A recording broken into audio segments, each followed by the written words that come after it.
Sam, you choose your projects carefully, and in my opinion, have some of the greatest performances in the history of cinema. I really say that, Oh, and thanks. I really think so. What was it about Kong Skull Island that made you want to be a part of it? Oh, it was a King Kong movie. That's the first thing you think of. I didn't think of the Skull Island part. They said King Kong. I was like, oh, I'm in. Yeah, let's do it. What kind of a man is Packard? He's a warrior who's loyal to his men to a fault. He's been involved in this Vietnam conflict probably since it began. And when they say the war is over, he doesn't feel like they lost it. They're abandoning it, like he said. We're just abandoning the war.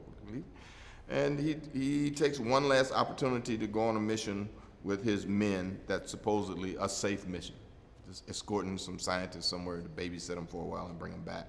And when they get to this particular place, they're attacked. And because of his Vietnam feelings, all of a sudden he's in one last war that he doesn't intend to lose. And because he does lose a significant amount of his force and his men, he goes on a vengeful attack to find this particular thing that's, brought the conflict to them, not realizing we brought the conflict to him. I like how the movie doesn't really take sides, but we kind of understand, whether we agree with your character or not, we understand it. Oh, yeah, I hope so. I'm always looking for that, some understanding. We also get a glimpse of his backstory that I'm sure you worked more on when we see him opening this box. Can you talk about what the backstory that you imagined for this character was? Well, he's been away at the war for so long that he's neglected his family. So when all these guys are getting ready to leave and he's asking them where they're going, what are they going to do, they've got jobs, they've got families, he's looking at divorce papers, he's looking at a ring that he no longer wears because he's not connected to that part of his life anymore. And those guys are his family that he's about to lose, which kind of motivates him to take that one last opportunity to be with these guys before they go. Would you say that in a way Packard and Kong have something in common, that like they're both protectors and warriors, really? Well, they're both protectors and warriors, and they both lost their families. I mean, we see Kong's loss when we traverse that boneyard. There are all those old gorilla skulls and all these other things there, so he's the only one of his kind, and I'm sure Packard totally feels like he's the only one of his kind that's left. I think the time period this is set in is very relevant. Can you talk about that? Well, I think there's two things at work here.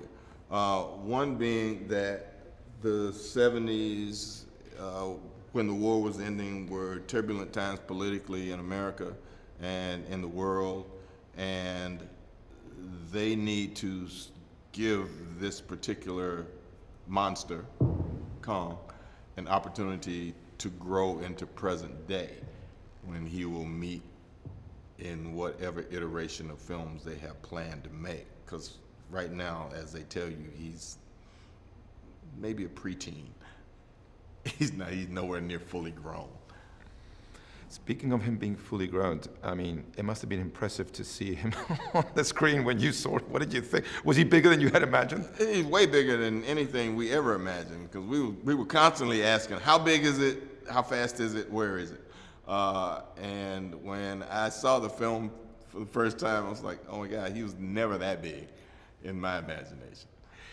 Speaking of imagination, which is really one of actors' most important tools, what was it like to act opposite? I mean, I guess not too different to what you've done back in the theater and in other movies, but what was that like? Do you enjoy that aspect of your work? It's fine for me. I have problems hearing actors say that they don't like green screen and they don't like doing this, that, or the other, but I feel like I've been preparing to do this my whole life. When I saw the first King Kong movie and my friends and I went home and imagined there was a big ape chasing us through our neighborhood and we were chasing it or whatever, or when I'm in my room fighting pirates with a broomstick and sword fighting with nothing that's there, or facing down gunfighters at the other end of my room and see who can draw faster. I've been doing that all my life. It's just part and parcel of being an actor. And I read a lot, so I use my imagination as I read to see the locales that are in the book or the paths that guys are traversing when they're tracking other spies or standing in corners, or imagine the cold or the conflict that's going on. So imagination is a very big tool that we use. And sometimes there's just not practical things. And like you said, when I was in the theater, sometimes we did plays on bare sets. You know, it was just maybe a couple chairs. We did it. Well, you didn't have to imagine the jungle you were in because you really weren't. We right? were in practical jungles, yes. Practical terrain.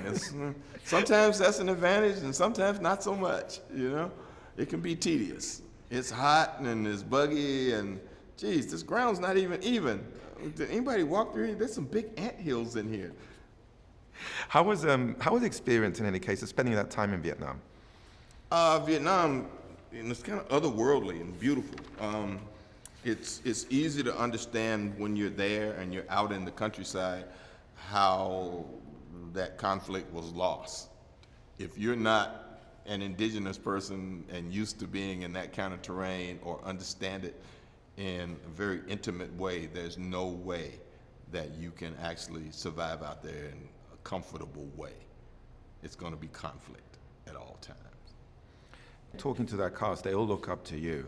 But the truth is, no, they do, but the truth is that you're working with some great actors here. I mean, whether it's Tom, whether it's John, Bree, do you enjoy that aspect of the shoot? Always, yeah. You know, John's a giant. You know? I mean, wanting to be in a film with him has been, you know, a great desire of mine for a long time, having watched him and admired his work. Tom and I know each other from the Marvel series. You know, this is a totally different kind of genre, but it gives us an opportunity to match wits, talents in a whole nother kind of situation from that superhero genre where everybody's ego is like, rah, rah, rah. Oh, well, I'm this, I'm that. You know, I'm a god. You know, and Bree was winning every award on the planet this time last year, and she's a wonderful actress. Is giving. She understands the business in a way that, you know, a lot of young actresses don't, you know, because she's been in it a while, and she's not affected by it in that way. And I guess kind of having the young actors like Jason and Corey and, you know, all these other kids that it's kind of strange when you show up on set and people look at you like you're like, oh my God, it's awesome. And say, well, it serves Colonel Packard to have his men look at him like that. But for me, you know, it's kind of like, come on, guys, you know, I'm just another actor here. I'm trying to, you know, hang out like you are, you know, let's just do our jobs.